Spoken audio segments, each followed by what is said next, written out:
విదుర మహాశయ, ప్రచేతసులు తండ్రి ఆజ్ఞ మేరకు సముద్రగర్భంలో జపయజ్ఞంతో తపస్సు చేశారు. అది 10,000 ఏండ్లు సాగింది. వారి తపస్సును గమనించి దయకు నిదానమైన అంతరంగం కలవాడు, అభయం అనుగ్రహించేవాడు, సనాతనుడు అయిన అచ్యుతుడు తన దేహ కాంతులతో వారి తపోవేదనలు శాంతి పొందే విధంగా చేస్తూ వారికి ప్రత్యక్షమయ్యాడు అని మైత్రేయుల వారు అంటున్నారు.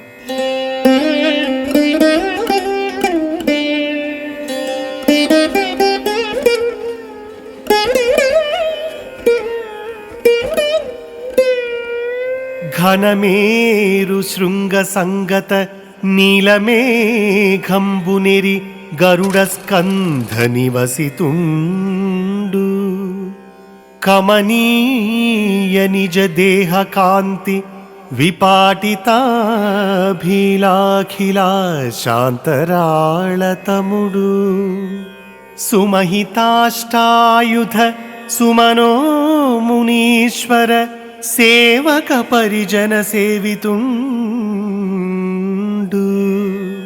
మండిత కాంచన కుండల రుచిరోపలాలిత వదన కపోలతనుడు. చారు నవరత్న దివ్యకోటీరధరుడు. కౌస్తుభ ప్రవిలంబ మంగళగళుండు. లలిత పీతాంబర ప్రభాలంకృతుండు.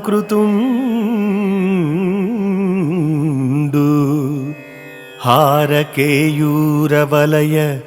మంజీరయుతుడు. ఆ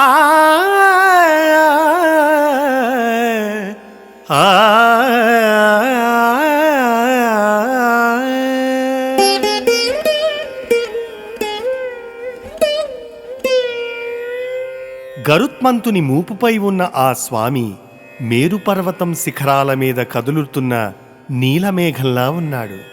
చూడముచ్చటైన దేహకాంతి దిక్కుల నడుమ నిక్కుతున్న చీకట్లను తుక్కుదూగరగా కొట్టివేస్తున్నది. గొప్ప శక్తి సంపద గల 8 ఆయుధాలు, దేవతలు, మహర్షులు, పరిజనులు స్వామిని సేవించుకుంటూ వెనుక నడిచి వస్తున్నారు. బంగారు కుండలముల కాంతులను మోముకాంతి, చెక్కిళ్ల కాంతి రెట్టింపు చేస్తున్నది.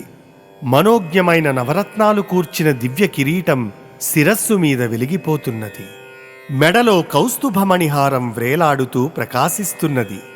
కట్టిన పట్టుపుట్టం ప్రభలు పట్టశక్యం కాకుండా ఉన్నాయి. అనేకమైన భూషణాలు నిలువెల్లా అందచందాలను కుమ్మరిస్తున్నాయి. శ్రీకృష్ణచంద్రుడు తన చల్లని చూపులతో, అమృతం వంటి పలుకులతో, లక్ష్మీదేవికి నిత్య నివాసమైన దేహంతో పాండవులను, వారిని, యదుకులం వారినందరినీ లీలతో పాలిస్తున్నాడు. ఆర్తరక్షణ విషయంలో ఏమరుపాటు ఏమాత్రమూ లేనివాడై కదలుతున్నాడు.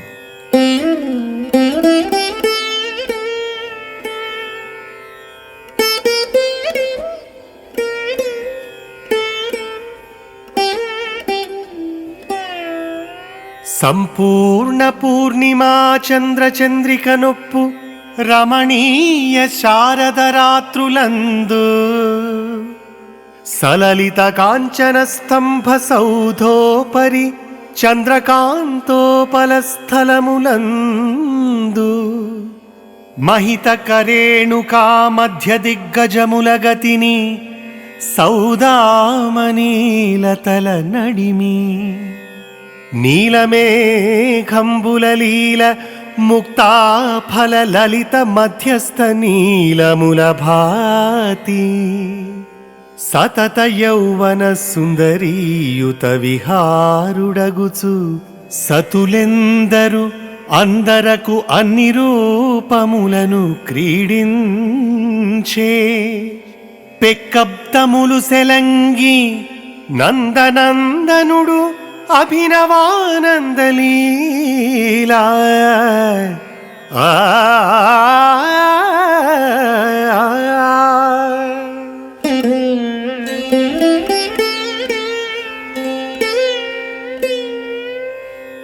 శ్రీకృష్ణస్వామికి ఒకటే లక్ష్యం.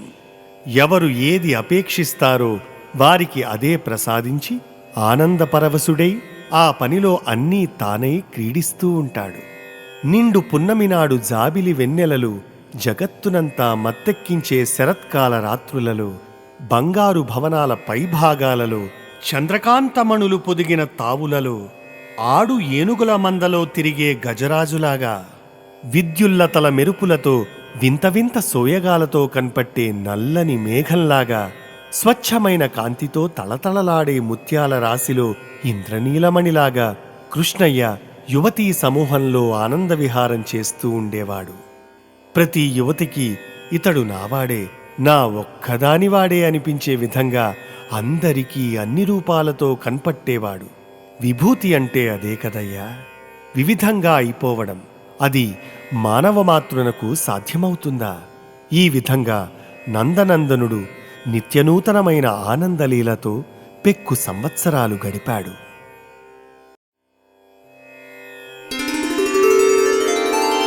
కృష్ణస్వామి గోవర్ధన పర్వతాన్ని చిటికెన వ్రేలి మీద 7 రోజులు నిలబెట్టి గోవులను, గోపాలకులను అందరినీ సంరక్షించాడు.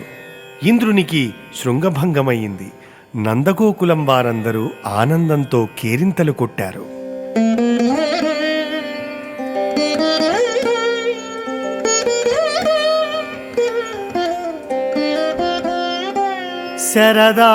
శరదాగమారంభ సంపూర్ణ పూర్ణిమా చంద్ర సాంద్రాతపోజ్వలిత మగుచు వెలయు బృందాటవీ వీధియందొకనాడు రాసకేళీ మహోల్లాసుడగుచు రుచిర సౌభాగ్య తారుణ్య మనోరమ స్ఫూర్తి జన్నొందిన మూర్తి తనర సలలిత ముఖ చంద్ర చంద్రికల్ గోపికానయనోత్పలములకు ఆనందమొసగా భవ్య చాతుర్య భంగి త్రిభంగియగుచు అబ్జనాభుడు సమ్మోదమతిశయిల్ల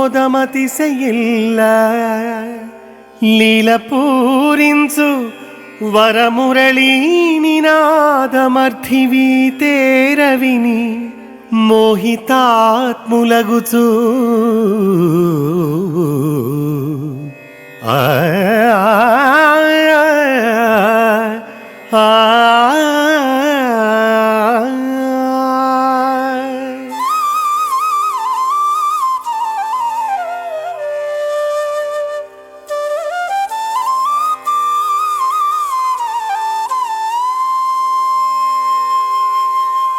పరమాత్మ ధరణికి దిగివస్తే ఆయన చేసే పనులన్నీ ఆయన స్థాయికి తగినట్లే ఉంటాయి.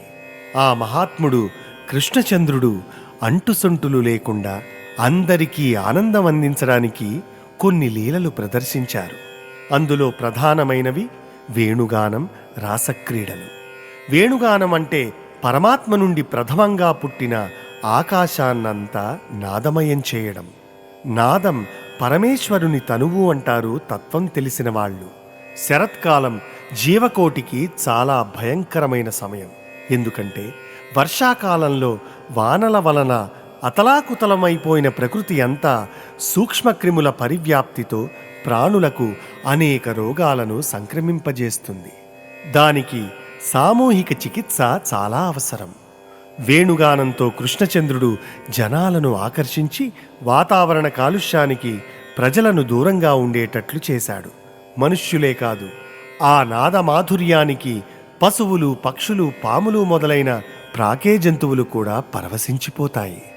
ఆ నాదం వచ్చే వైపు తమ శరీరం చేరుకుంటే కలుషిత వాతావరణం నుండి బయటపడతారు. ముఖ్యంగా రాత్రి సమయాలలో ఈ క్రిముల వ్యాప్తి చాలా ఎక్కువగా ఉంటుంది. ఆరుబయట హాయిగా ఉండే అవకాశం అధికంగా ఉంటుంది.